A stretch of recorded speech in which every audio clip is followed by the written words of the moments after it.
లే ఆఫ్స్ ఎక్కడ చూసినా లే ఆఫ్సే. ప్రపంచంలోని పెద్ద పెద్ద టెక్ కంపెనీస్ అయిన Microsoft, Google, Amazon, Meta, Apple దంజం వేల సంఖ్యలో ఉద్యోగుల్ని తొలగించేస్తున్నాయి. అంతెందుకు, ఒక ఇండియన్ స్టార్టప్ కంపెనీ అయితే ఇన్ ఎ సింగిల్ డే 600 ఎంప్లాయీస్ని ఫైర్ చేసింది. ఈ లే ఆఫ్స్ దెబ్బకు అమెరికాలో పనిచేసే ఇండియన్ టెకీస్ జాబ్లెస్గా తిరుగుతున్నారు. అయితే ఇదంతా కాయిన్కి ఒక సైడ్ మాత్రమే. ఆన్ ద ఫ్లిప్ సైడ్ కథ వేరేలా ఉంది. టెక్ ఇండస్ట్రీలోని టాప్ 5 కంపెనీస్ రీసెంట్గా క్వార్టర్లీ ఫైనాన్షియల్ రిజల్ట్స్ అనౌన్స్ చేశాయి. అందులో ఈ కంపెనీస్కు బిగ్ ప్రాఫిట్స్, మ్యాసివ్ రెవెన్యూ, మంచి ఫ్యూచర్ ప్రొజెక్షన్స్ కనిపిస్తున్నాయి. Microsoft, Google, Amazon, Meta, Facebook, Apple ఈ టెక్ జైంట్స్ ప్రపంచంలోనే హై ప్రాఫిట్ సంపాదిస్తూ స్టాక్ మార్కెట్స్ వాల్యుయేషన్లో టాప్ పొజిషన్లో ఉన్నాయి. ఈ 5 కంపెనీలు recent quarter financial balance sheets ఒకసారి చూద్దాం. మైక్రోసాఫ్ట్ $22 బిలియన్ ప్రాఫిట్, అల్ఫాబెట్ అంటే గూగుల్లో $23.66 billion, Amazon $10.4 billion, meta $12.37 billion, Apple $23.64 billion.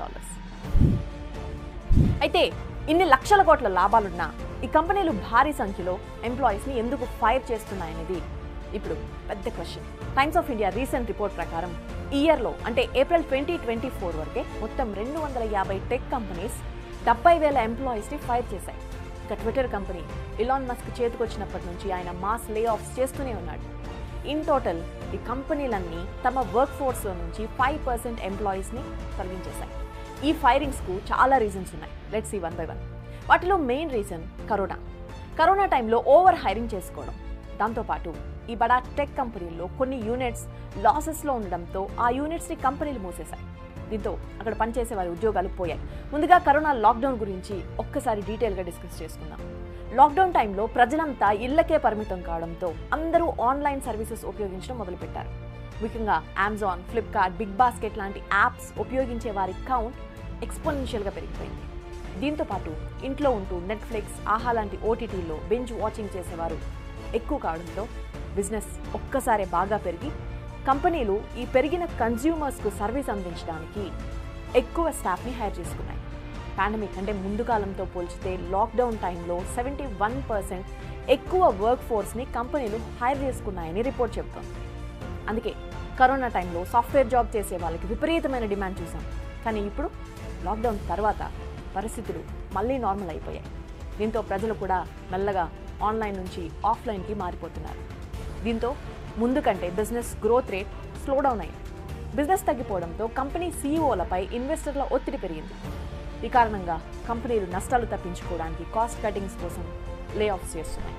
ఇక చిన్న కంపెనీస్లో అయితే ఎంప్లాయీస్కు టైంకు శాలరీస్ అందడం లేదు, లేదా సగం శాలరీస్ అందుతున్నాయి. ఒక రిపోర్ట్ ప్రకారం 2021-23 పీరియడ్లో top 5 software companies more than 1,12,000 ఎంప్లాయీస్ని లే ఆఫ్ చేసింది.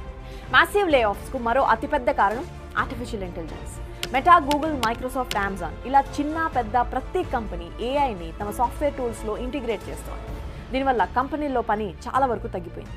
ఇప్పుడు machine learning, data science, data curation, ethical governance skills ఉన్న వారిని మాత్రమే కంపెనీలు హైర్ చేసుకుంటున్నాయి. కానీ మిగతా సెక్టార్స్లో వర్క్ ఫోర్స్ని భారీగా తగ్గించేస్తున్నాయి. ఏఐ ఒక సునామీలా జాబ్ మార్కెట్ని హిట్ చేస్తుందని ఇంటర్నేషనల్ మానిటరీ ఫండ్ చీఫ్ క్రిస్టలింగా జియోర్జివా చెప్పారు. ఏఐ టెక్నాలజీ సొంతంగా కోడ్ రాయగలదు, మ్యూజిక్ కంపోజ్ చేయగలదు. జస్ట్ ఒక హ్యూమన్ దాన్ని వెరిఫై చేసేందుకు అవసరం అంతే. అంటే ఇప్పుడు కోడింగ్ చేసేందుకు 100 మంది ఎంప్లాయీస్ అవసరం లేదు. దీన్ని బట్టి మనం ఫ్యూచర్ అంతా ఏఐ మీద డిపెండ్ అయి ఉంటుందని అర్థం చేసుకోవాలి. అండ్ ఒకసారి ఇండస్ట్రీ ఎక్స్పర్ట్స్ అనాలిసిస్ విందాం. లాస్ట్ 3 yearsలో బిజినెస్ గ్రోత్ రేట్ బాగా తగ్గిపోయింది. దీనికి తోడు ఇన్ఫ్లేషన్ పెరిగిపోయి చాలా వెస్టర్న్ కంట్రీస్లో ఎకనామిక్ క్రైసిస్, రెసిషన్ పరిస్థితులు ఉన్నాయి. అందుకే 2022లో అమెజాన్ మాజీ సీఈఓ జెఫ్ బెజోస్ 2022లోనే ప్రజలకు క్రిస్మస్, న్యూ ఇయర్ కోసం అనవసరంగా ఖర్చు చేయొద్దని, త్వరలోనే దేశంలో ఆర్థిక సంక్షోభం రాబోతుందని హెచ్చరించాడు. గూగుల్ సీఈఓ సుందర్ పిచాయ్ కూడా ఇలాగే చెప్పారు. తను పాండమిక్ టైం గ్రోత్ రేట్ని బేస్ చేసుకుని హైర్ చేసుకున్నామని, కానీ ఇప్పుడు కాస్ట్ కటింగ్స్ చేయడం తప్పడం లేదని ఉద్యోగులను తొలగిస్తూ క్షమాపణలు కూడా కోరారు. గత 2-3 సంవత్సరాలుగా రష్యా ఉక్రెయిన్ వార్ ప్రపంచ దేశాల ఎకానమీపై ఇంపాక్ట్ చూపిస్తోంది. ఇజ్రాయెల్ హమాస్ యుద్ధం, సుదాన్ సివిల్ వార్ ఇవన్నీ స్టాక్ మార్కెట్ను దెబ్బతీస్తున్నాయి. దీనివల్ల గ్లోబల్ జీడిపి డిక్లైన్ అవుతోంది. అయితే ఈ మాస్ లే ఆఫ్స్ ఎఫెక్ట్స్ విదేశాల్లో సెటిల్ అయిన ఫ్యామిలీస్ పై సివియర్ గా కనిపిస్తోంది. ఫారెన్ లో సాఫ్ట్వేర్ జాబ్ చేస్తూ ఫ్యామిలీతో వారు అక్కడే సెటిల్ అయిన వారు ఇప్పుడు సడన్ గా ఉద్యోగం పోవడంతో ఆర్థిక కష్టాలు ఎదుర్కొంటున్నారు. కొత్త ఉద్యోగాలు దొరకడం లేదు, పిల్లల స్కూల్ ఫీజు కూడా కట్టలేని సిచ్యువేషన్స్ ఉన్నాయి. దీంతో చాలా మంది ఇండియాకు తిరిగి వచ్చేస్తున్నారు. క్యాంపస్ ప్లేస్మెంట్స్ అస్సలు జరగడం లేదు. ఈ ప్రాబ్లం కు పాపులర్ ఎకానమిస్ట్ కొంతవరకు సొల్యూషన్ సజెస్ట్ చేస్తున్నారు. ప్రస్తుతం ఇండియాలో యుఎస్, యూకే, కెనడా లాంటి దేశాలతో మంచి రిలేషన్స్ ఉన్నాయి. మన ప్రభుత్వం ప్రో యాక్టివ్ ఇండియన్ డిప్లొమసీ చేయాలని, H1B వీసాల గడువు పెంచేందుకు చర్చలు జరపాలని చెబుతున్నారు.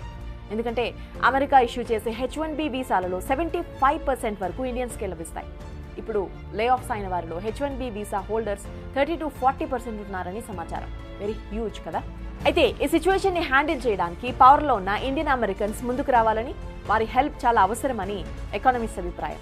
కంపెనీలు కూడా లే ఆఫ్ చేసే వారి గ్రేస్ పీరియడ్ 30-60 days కు పెంచాలని, ఇది ఎంప్లాయీస్ కొత్త జాబ్ వెతుకునేందుకు చాలా హెల్ప్ అవుతుందని చెబుతున్నారు.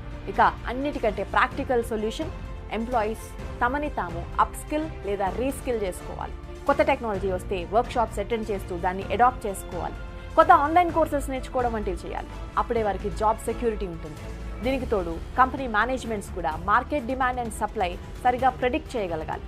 అప్పుడే over hiring, job lay off situation రాకుండా ఉంటాయి.